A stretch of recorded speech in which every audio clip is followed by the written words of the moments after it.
فرعون حضرت موسیٰ علیہ السلام کو بہت ستاتا تھا، تو حضرت موسیٰ علیہ السلام نے اور حضرت ہارون علیہ السلام نے اس کے لیے ایک بد دعا کی.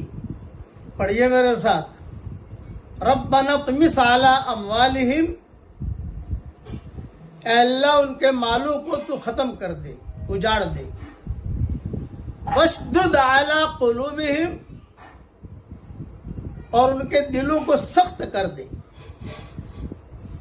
فلا یؤمنوا حتی یروا العذاب العلیم، یہ ایمان نہیں لائیں گے جب تک عذاب علیم نہ دیکھ لیں.